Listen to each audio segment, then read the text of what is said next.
Especially you, PNP Chief Marbel, calling our pastor, he is not a pastor. Who are you?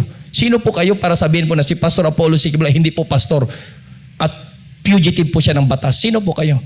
Ikaw, babalik ko po sa iyo ang tanong. PNP ka naman, Chief ng PNP, Philippine National Police. Di ba dapat Chief ka ng Philippine National Police at you have to serve and protect us na mga mamamayan ng bansang ito?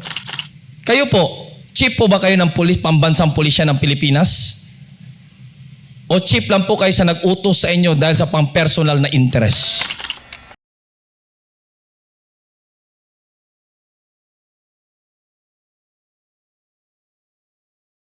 Especially you, PNP Chief Marbel, calling our pastor, he is not a pastor. Who are you?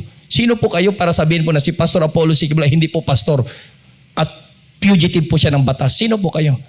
Hindi napigilang magbigay ng matapang na pahayag ang isa sa mga ministro ng Kingdom of Jesus Christ o KOJC dahil sa kawalan ng respeto ni PNP Chief General Romel Marbil nang tawagin nitong hindi pastor si Pastor Apollo Siquibuloy kundi isang pugante na nagtatago sa batas. Giit ng KOJC Minister Carlo Catiel, walang karapatan si Marbil na tawagin ng ganun-ganun lang si Pastor Apollo. Dahil dito, ibinalik rin ni Catiel ang tanong sa general kung karapat dapat rin ba itong tawaging hepe ng pambansang pulisya, gayong sa mga politiko lamang ito sunod-sunuran at hindi sa taong bayan na sanay dapat nilang pinaglilingkuran. Bigo rin anya ang PNP na protektahan ang mga naaapi at totoong biktima ng mga pang-aabuso ng mga nasa kapangyarihan at posisyon kung kaya't wala itong karapatan na alimurain ang pangalan ng butihing pastor. Ikaw, babalik ko po sa iyo ang tanong. PNP ka naman, Chief ng PNP, Philippine National Police. Di ba dapat Chief ka ng Philippine National Police at you have to serve and protect us na mga mamamayan ng bansang ito. But you are not serving and protecting us. You are serving and protecting sa interest ng mga politiko na pinaglilingkuran po ninyo. And you have the guts at kakapalan ng mukha na tawagin po si pastor na hindi po pastor. Kayo po, Chief po ba kayo ng pambansang pulisya ng Pilipinas? O chief lang po kayo sa nag-utos sa inyo dahil sa pang-personal na interest?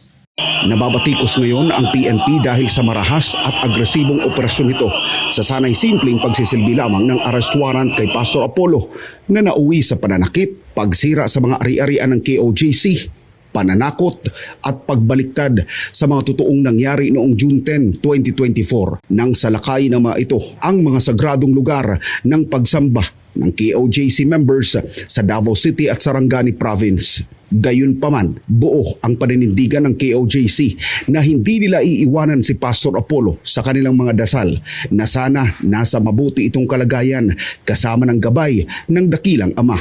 Tsaka yung sinabi na fugitive si Pastor o nag-i-evade siya sa law.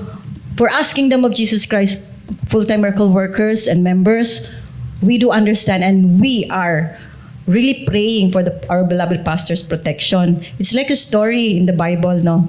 What happened with a weak king, Ahab, and his wicked wife, Jezebel. Queen Jezebel, she's so wicked that he wanted to kill the prophet Elijah.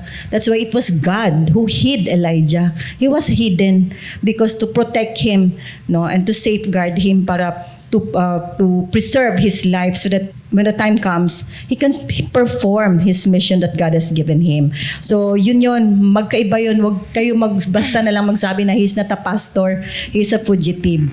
So yun ang stand ng Kingdom of Jesus Christ. Our beloved pastor will remain a pastor anuman ang accusations na ginagawa ninyo. Kaya dahan-dat, hinay-hinay kayo sa mga sinasabi ninyo. Darating anila ang panahon na matatapos na ang kapagsubukang ito sa Kingdom Nation at mananagot ang dapat na managot sa mga nang-alipusta sa tahanan ng Diyos at sa kanyang hinirang na anak. At sa huli, mananaig rin ang katotohanan. Kung ano man ang mga ginagawa niyo, mga playbook dyan, wala yang sinasabi sa kapangyarihan ng aming dakilang Ama. Kaya sa lahat ng mga nangyayari ngayon, may orchestration ng Ama, and He will intervene in the affairs of this nation. And time will come that the truth and justice will really prevail because you cannot hide darkness from the light because the light has already come and truth will really come out. Una nang ipinaliwanag ng legal counsel ng KOJC na hindi maituturing na fugitive o pugante si Pastor Apollo dahil ginagamit lamang nito ang kanyang karapatan sa ilalim ng batas, lalo pat may mga mapanganib na banta ito sa kanyang buhay. Sa halip naman na ianunsyo ang pabuya para kay Pastor Apollo, dapat anilang tugunan ng pamahalaan ang motion for reconsideration na inihain ng KOJC sa Department of Justice para sa reversal ng paghahain ng mga reklamo sa Pasig City at Quezon City Regional Trial Courts.